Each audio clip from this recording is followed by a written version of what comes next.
All right, new math workshop opening. Let's see what it says. Kenzie found some eggs in a nest. 2 of them were blue and 7 of them were green. How many eggs were in the nest?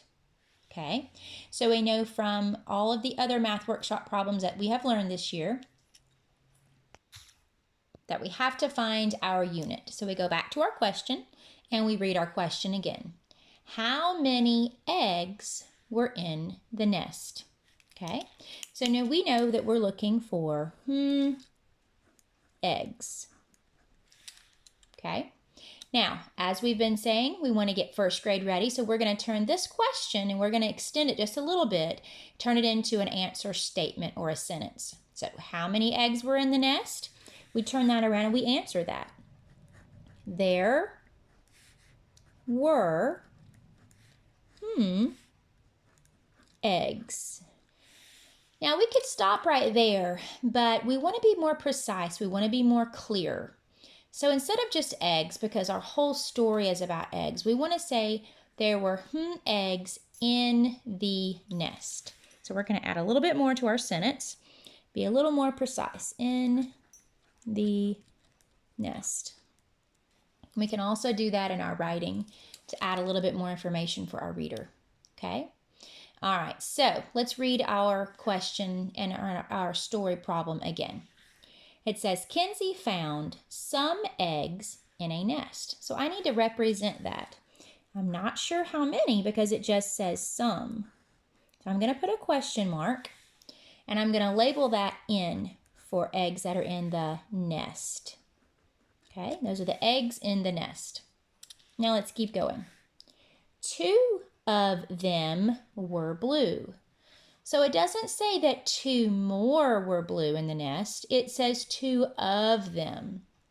So this word of, this means a part of them, a part of the eggs that were in that nest were blue. So I'm going to show a part of these eggs. So a part of that was blue. Now how many were blue? 2. And I'm going to label this for real life. I'm going to put a B for blue. So we know that another part of the ones in the nest go right here. So let's see what it says. And. So we know that as we've learned this year that and means to put together. Okay. So 2 and some more gave us all the eggs in the nest. So it says, and 7 of them were green.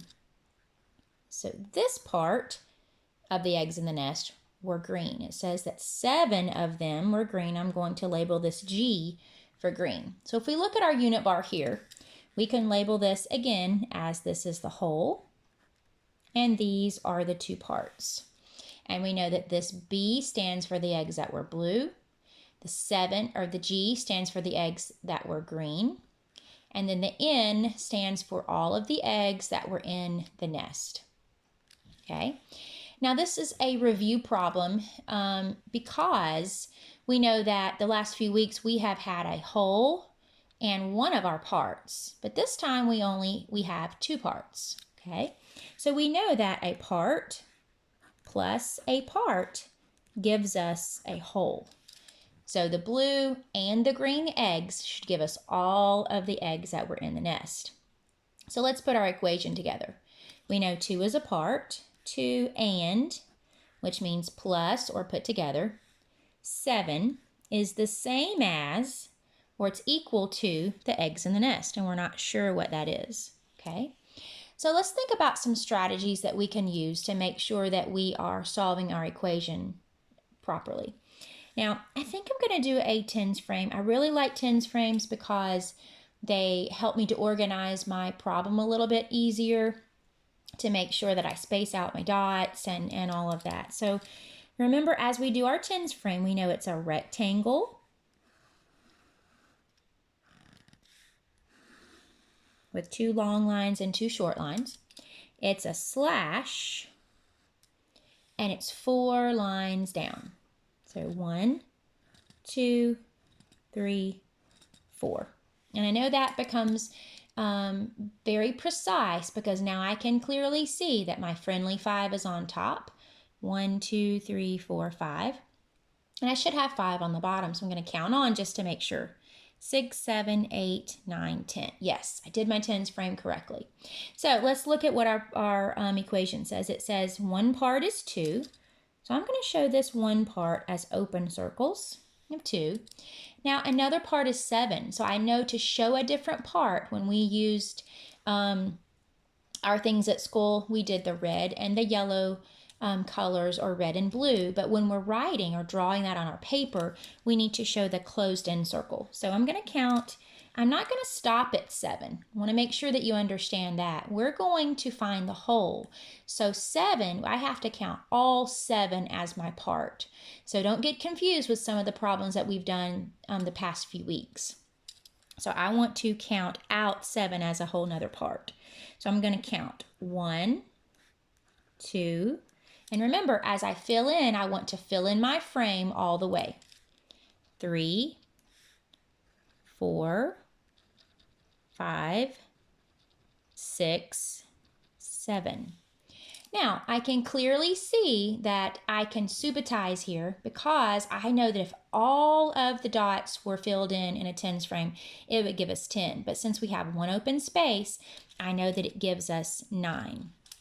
So I've got one strategy that shows that there were 9 what? Eggs in the nest. Okay.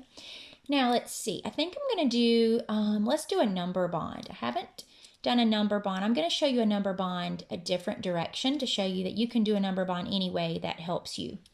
So it says here I have a part of 2. And I know that part represents the eggs that were blue. So I'm going to put a B for blue. Going to be precise. And then I have a part of 7. So here I'm doing my parts on top. Either way, that makes sense to me. And I'm looking for my whole. It tells me right here, looking for my whole, looking for my whole. So all of this gives me my whole. And I'm going to put the question mark because I know that that's what I'm looking for. So these 2 parts, I know that anytime I have 2 parts, I can count on or put together. Now, I can start at 2 and I can count on 7, or I can start at 7 and count on 2. But remember what we've talked about. To make things easier, I want to find the greatest part. Not the greatest number, the greatest part. Because the greatest number is going to be my whole, and that's what I'm looking for. So put 7 in your head and count on. 7, and I can do my dots. 8, 9. So that shows me that 9 is my whole. That's where I stopped. 7, 8, 9. Put those together and I have the whole of 9, which was the ones that were in my nest. Okay. Now that we've got 2 strategies. We normally just do 2. I'm going to show you one more since this problem was more straightforward than the ones we've been doing. I'm going to do my number line because number lines tend to be a little tricky sometimes. And the more practice we have with those, the better. So I remember my number line. I have to be precise. I have to be straight. I have to make sure that it makes sense. So right here, my operation, or what I'm going to do with these 2 parts, it says I'm going to put together or add. So I know that when we were in class that we would lean this direction, which means we were counting on or we were getting bigger. Okay, so I'm going to put my arrow so that anyone that looks at my paper, they know which way I hopped on my number line. Okay, now like we said, we could start at 2, but we would be hopping a whole lot. But the better way is to find our greatest part. So our greatest part here, it shows us, is 7. We can look at 3 different places and see that our greatest part is 7. So I'm going to put my 7. Remember, you can start your number line anywhere you want. Anywhere that's helpful for you. So this 7 represents what? These are the eggs that were green, okay? And it's important that you know what these numbers mean in real life. So 7, now I'm going to hop. What am I going to hop? And I know I'm going to hop this way. I'm going to hop 2. These were the eggs that were blue, okay? So I'm going to hop this way. I'm going to hop 2 times. 1. I'm going to show that I hopped 1. 2. Okay, and I'm going to fill my numbers in. So when I hopped 1, this number was 8. When I hopped 2, this number was 9. Now, what am I looking for? The hops represented the eggs that were blue. So I'm not looking for that. I knew that. Those were the ones that were blue. These are the ones that were green. So this is what I'm looking for. This is why I'm going to circle this number. So these were all the eggs that were in the nest. I'm going to put an N for nest. That's what we were looking for. So here we have 3 different strategies that showed us that the eggs in the nest were 9. There were 9 eggs. There were 9 eggs in the nest. Okay. So, can't wait to see what you do with your work time problem, and I will see you next time.